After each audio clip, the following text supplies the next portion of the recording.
नमस्ते friends.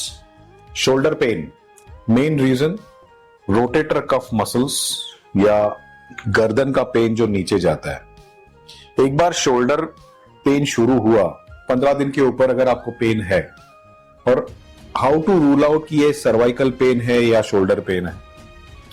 Shoulder के movements के समय, स्पेशली ये वाली मूवमेंट में शोल्डर जॉइंट के अंदर अगर दुख रहा है या यहां ऊपर दुख रहा है बाहर की तरफ, तो वो शोल्डर पेन हो सकता है। रेडिएटिंग पेन यहां से जो शुरू होके पूरे आर्म तक जा रहा है, कंटिन्यूस है, गर्दन मूवमेंट के साथ अगर पेन है, तो वो मोस्टली सर्वाइकल स्पॉन्डिलाइटिस का कारण हो सकता है। यहां कुछ मसल्स हैं, जैसे ट्रेपीजियस मसल है, शोल्डर के बैक, अपर बैक के मसल्स है, उनमें भी थोड़ा पेन होने का संभावना है। अभी पेन के साथ किसी किसी को स्ट्रेंथ कम होने लगती है।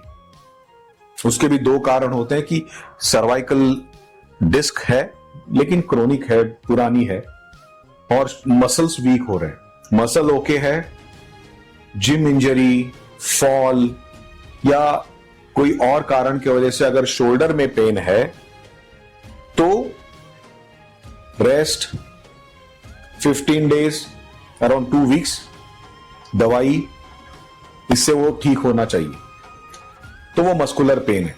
You can also try modalities like healthy massage, icing and of course the RICE treatment, जो rest, icing and other stuff होता है।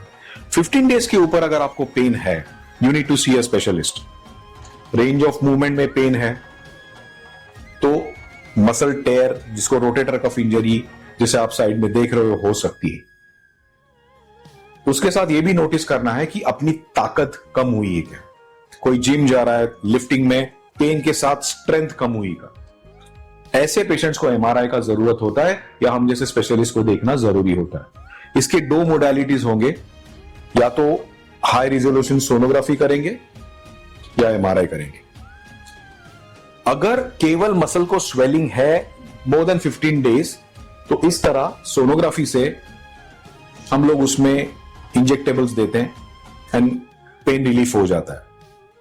किसी किसी को कैल्शियम डिपॉजिट्स होते हैं, उनको भी लेजर ट्रीटमेंट दिया जाता है या सोनोग्राफी में उसको ब्रेक किया जाता है। वो भी एक रीजन हो सकता है शोल्डर पेन का। और अभी आप जैसे देख रहे हो, ये जो रोटेटर कफ मसल्स हैं, ये जब फट जाते हैं तो अपने आप ये हील तो होने वाले हैं नहीं।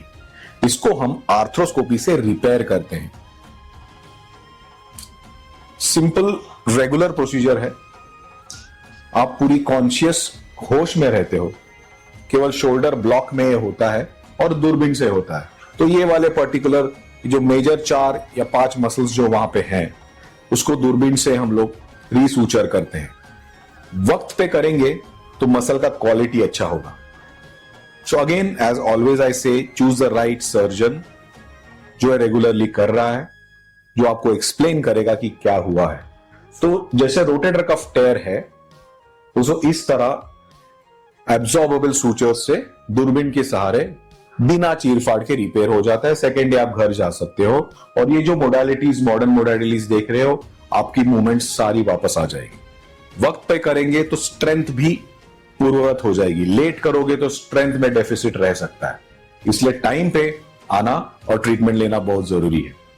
किसी किसी का शोल्डर निकलता है, निकलने लगता है, डिसलोकेट हो जाता है। ऐसे लोगों में भी एमआरआई बहुत जरूरी है।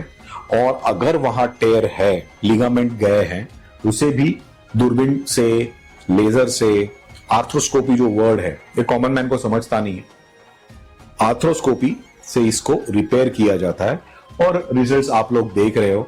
सो अगर शोल्डर पेन है, 15 दिन के ऊपर है, expect a muscle tear, expect subluxations या कैल्शियम डिपॉजिट या फ्रोजन शोल्डर। फ्रोजन शोल्डर ये खुद होके होता नहीं है, कोई इंजरी का है, साइड इफेक्ट है, उसके बाद होता है। उसको भी आजकल लेजर ट्रीटमेंट्स हैं। शोल्डर को इसी तरह रखा गया तो हमको शोल्डर रिप्लेसमेंट्स करने पड़ते हैं और जिसका लाइफ इतना तगड़ा नहीं है। अगर हम दूरबीन से करें, वक्त पे आए, तो we can save your shoulder and results जो आप देख रहे हो।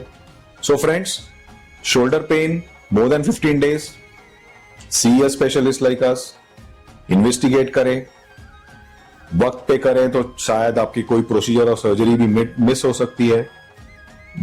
Regular shoulder pain direct physio या कोई मोडालिटीज को न जाएं, पहले इन्वेस्टिगेट करें और इन्वेस्टिगेशन जब नॉर्मल आया तो हम ही खुद आपको फिजियो या रिहैबिलिटेशन के लिए रिकमेंड करेंगे। लेकिन अगर आप बिना स्पेशलिस्ट को देख के डायरेक्टली फिजियो या कुछ और लेते हैं तो इंजरी पैटर्न बढ़ सकता है और जो नहीं होने वाली सर्जरी होने का चांस हो सकता है। So friends, choose the right surgeon, choose the right team, choose the right center and right time. Namaste and Jai Hind.